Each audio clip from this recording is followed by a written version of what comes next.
we were talking about how for women, there's a lot of, especially young women coming up now. If I was a teenager, who would I be listening to on YouTube?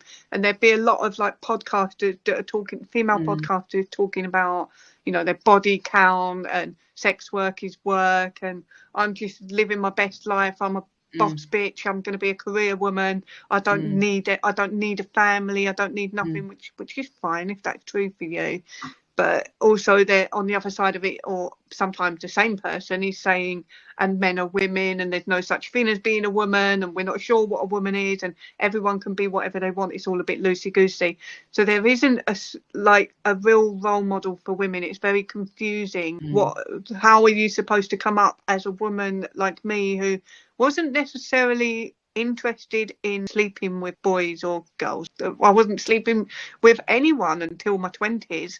I wasn't into it. I wasn't interested. And I think if I was growing up nowadays, I would probably call myself, what is it, asexual, non-binary. I'd have some of the labels. I'd probably have them all pick a mix. And or maybe I wouldn't. Maybe I'd see through it. I don't know. It depends how heavily it would be put on me. But if I think it must be confusing for young women to grow up, because there is an element of how do you be a woman and when do you call yourself a woman? That comes into it as well. And what are the credentials? Like, what is the milestone for being a woman? For some people, they say it's getting your period. I argue it isn't really, because I started mine when I was 11, so I wasn't a woman then. But some people say it's when you get married, when you have a baby, whatever it is the milestone is. I don't think we're clear on it in our society anymore, because we're trying to poo-poo the traditional ways and get rid of that, and then we're going too far the other way and going, well, there is no definition for woman and you can do whatever you want. And there needs to be some sort of guidelines. I'm not going to say rules, but there needs to be role models and people that you can look up to who are just doing the thing that you would love to do as a woman. Like somebody you could, when I was growing up, who did I look up to as a woman? I don't know. I don't think I had a female role model. My aunt, I've got an aunt that I looked up to. She's punk, an actual one from the old days. Yeah. But yeah, I looked up to her because she was, and these are the reasons that I think I looked up to her. She's funny and she's honest and she's always doing something. She's never just sitting on her ass doing nothing, and she never complains. And those are the things I looked up to her about. When people are looking up to their like heroes today, they're looking on the internet and they're looking for shallow external values, like the Andrew Tates of the world that are telling you to buy Bugatti cars and get muscles, and that's all you need, and lots of money. And it's not going to fulfill people to be sleeping around and getting fit is good, but getting fit with the purpose of sleeping around and bagging a woman or getting a man. Not that getting a man or a woman is a bad thing. I'm so sorry, I'm ranting.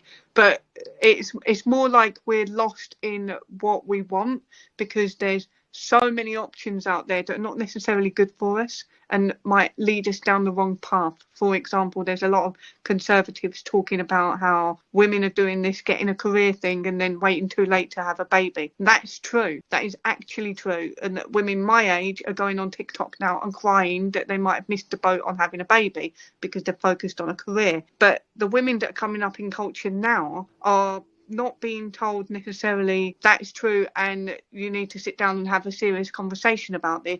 They're being told have sex with everybody while you can and then have a baby later, and if you want a baby now you're making a choice not to be a free woman. And there's got to be some sort of in-between ground for people.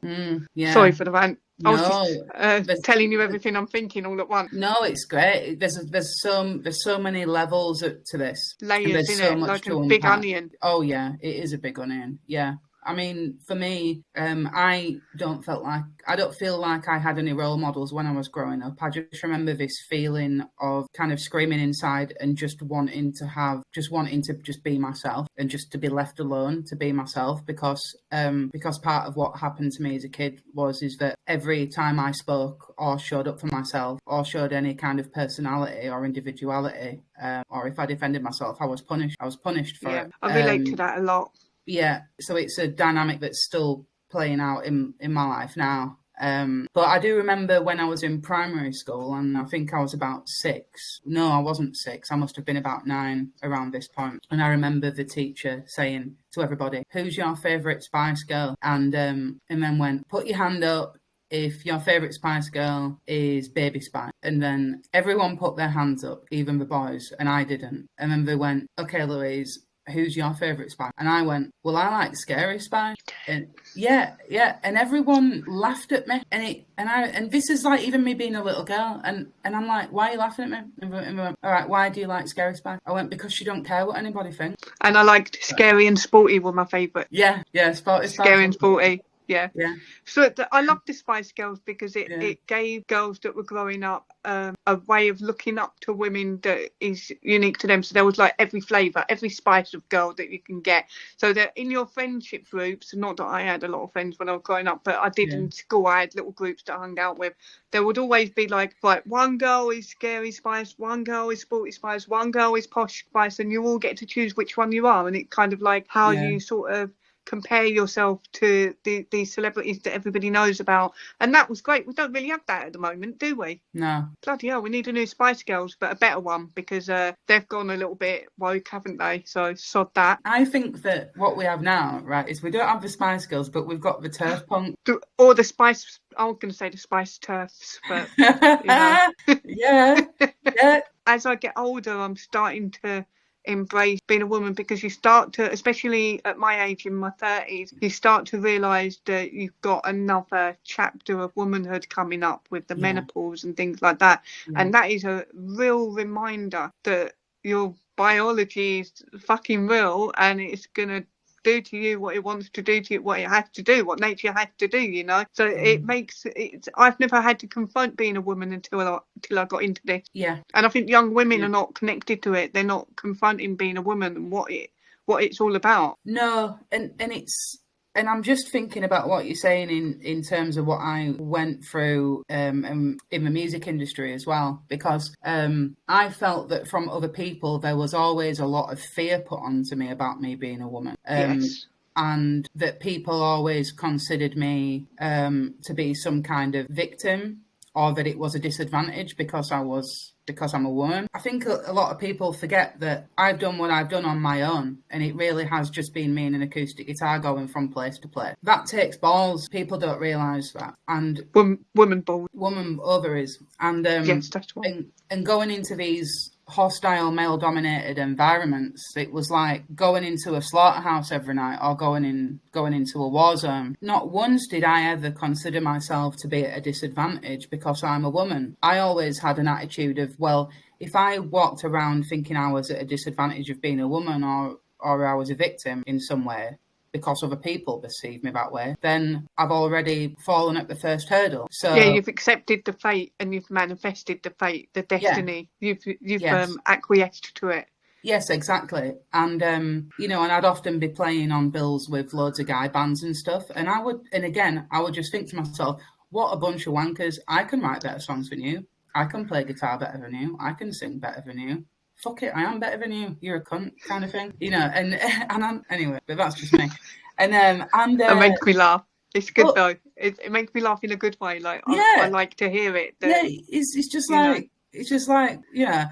And I used to think, if you think it's a problem that I'm a woman, then that's on you. It's not on me. I'm not going to carry that shit around with me. You know, I think, you know, and at the time I was like, it's fucking great being a woman musician. It's the best thing that ever happened to me. I love it. And there's a lot harder things in this life than being a woman musician. This was my attitude then. And I was thinking, it's not like, you know, I was thinking about that poor girl, Malala, that got shot in the head by the Taliban because she wanted to have an education and learn to read, you know, or about, like, it's not like I'm a brain surgeon and I'm operating on somebody and one wrong move could end someone's life. It's like, I'm just here and I'm just singing my songs. And so I never considered myself to be a victim or at a disadvantage in any way. There's a lot harder things in this life than being a woman musician, you know. I think that's a really, really positive thing to hear, because the victim mentality is one of the really big sicknesses in our culture at the moment. It's making people ill. And there is a direct correlation between obsessively thinking about yourself and being unhappy. And, you know, I think obsessively thinking about yourself as a victim especially will be toxic to you, and that we shouldn't encourage people to carry that mentality around with them, especially when there's no justification for it. I mean, even if you've got justification for thinking of yourself as a victim, I would still encourage you not to live that way. It's interesting because that was my attitude then. You know, and I used to think to myself, you know, we live in a free country. We're supposed to live in a democracy. We've got stages, we've got venues, we've got recording studios, we've got freedom of speech, you know. So we should go out there and celebrate that as women and as women musicians. But, you know, the tide's turned on that now. And then when I came back to the music industry, you know, the world's changed and I found myself in this position where everyone's asking what is a woman. And I'm starting to honour those parts of myself and my womanhood that I disavowed. And I'm thinking actually, you know, everything in my life starts with me being a woman, you know, and all my songs and everything I talk about, and I've talked about for years, because I'm not doing anything different to what I did before. But yeah, it all starts with me being a woman and my adult human female condition. I love the way you said condition, as if it's like an affliction we've got, but I know what you meant. You didn't mean that. Yeah. Just tickled me, that's all. And yeah. And then so now, you know, the tide's turned and now we're in this existential battle as for free speech and for being artists and having freedom of expression and as women as well. And it's the music industry. I look at it and I'm like, it's proper Gilead. And I don't understand how any self-respecting woman musician would be a part of that and would work for the benefit of that industry that's actively taking a side against them. Yeah. You know, because the music industry, it's not on the side of women artists as has been proven in the industry nailing me to a cross this year for stating biological facts. It's not like I said anything particularly far out or radical. It's not like I went in and started talking about daemons and acorn theory, you know. And all you that. have now. Yeah, I know, it's nice to do it. I love it. But, you know, it's not like all I said is a woman is an adult human female and just look how hard they've come after it. They're trying to make such an example out of me. But I've seen it. They're scapegoating you. You're getting scapegoated. Yeah. Me and Doozer got scapegoated as well. Yeah. But we weren't on, well, Doozer wasn't with an agent or a record label yet. Thank goodness, because we were going that way just before it happened. Yes, so, yeah. and I kind of say to him, we've got to count our lucky stars that we weren't in that position with it. Although at the same time, it would have been good to make an example out of them as well. But, you know, so I like what you're doing, though. I like the way you're going about it because you're not going down without a fight. And you're speaking up for yourself, but you're not just speaking up for yourself. You're doing bigger picture stuff. You're shouting for the women in the music industry, even if they don't fucking care. But they will do when shit hits the fan with them, when it comes into their life. They will care, and they won't know what to do or where to look until they turn around and you're there showing them how to do it, leading the way. Do you know what I mean? So I'm going to wrap it up in a minute, and I want to ask you, have you got anything you'd like to say? Oh, what's your goal now that you've been cancelled, or since you've been cancelled? Like, what's next for you? That's a good one to end on, isn't it? I think what I'm going to say is really cheesy, and I don't want. Well, I don't want. I wish I had a bit of cheese to eat with it while you say something cheesy. That would be good, wouldn't it? It's really cheesy what I'm going to say, and I don't want to put you on the spot, but I think the best thing for me this year, it's going to sound so wanky, but it has been meeting you. And oh, thanks. And no, it's true because I think that how can I put this? You know, in a hippy dippy sense, I think that if people are putting out a certain vibe or an energy, I think that they naturally gravitate towards one as part of all this Damon Destiny type thing. And when we started chatting and we're telling each other our war stories that we've had, and we're going, oh my God, that, you know, like we've been like living these weird like parallel lives. We have, you know? And we've crossed paths. You played Rebellion, I think, the same year Doozer did. So we've crossed paths. We've just never bumped into each other before. Yeah, it's mad, isn't it? It is, yeah. And you know, when you were the first person that I ever spoke to about, and I think that I don't know if this is the right word, but your presence and your energy and your influence in my life, and having all these qualities that I so admire, you know, in women and in artists, it's really, you know, you've been a good influence on me, Birdy, and you have made me, well, you know what I'm trying to say, but I am now like 10 times the cunt that I was before all this.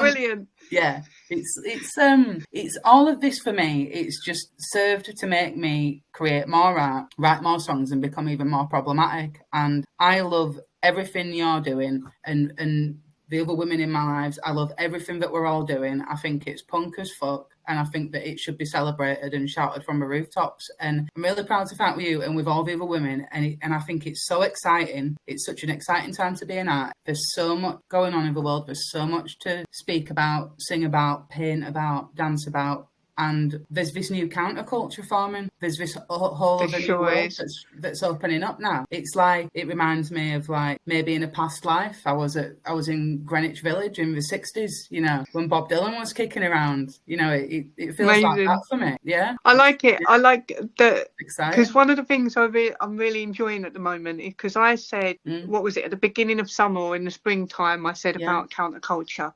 Yeah. And I was talking about it.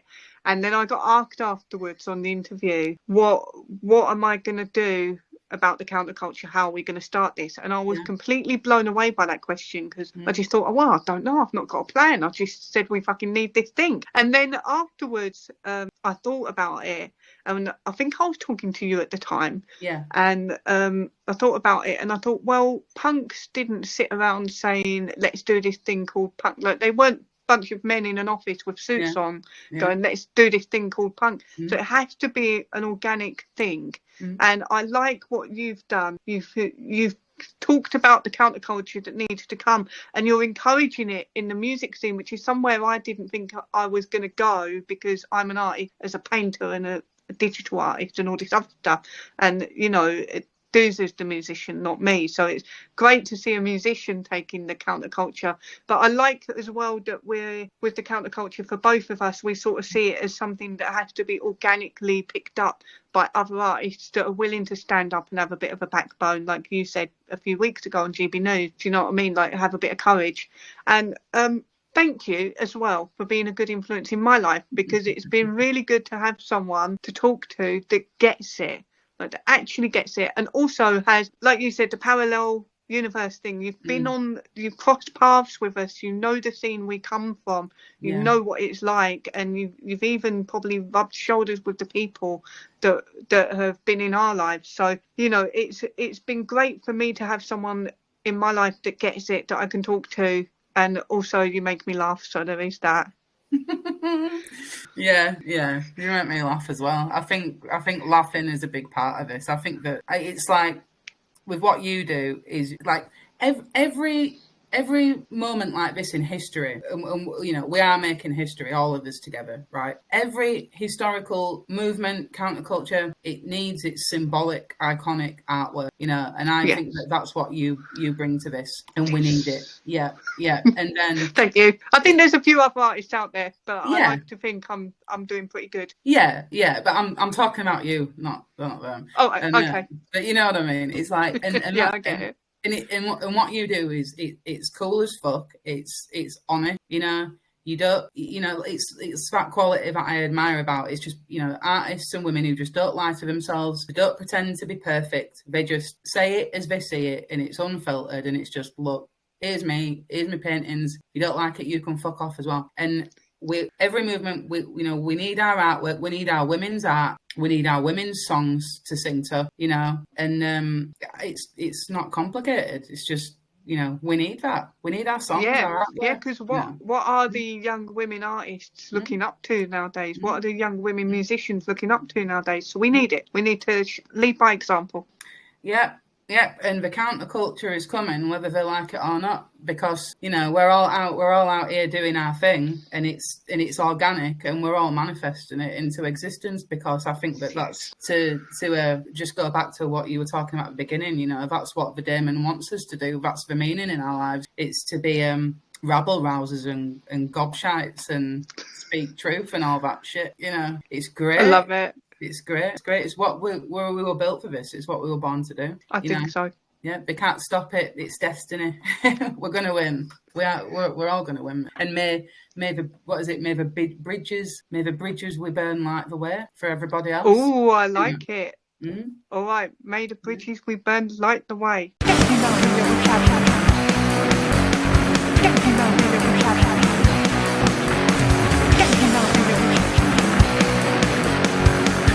Oi, you, scat, now, little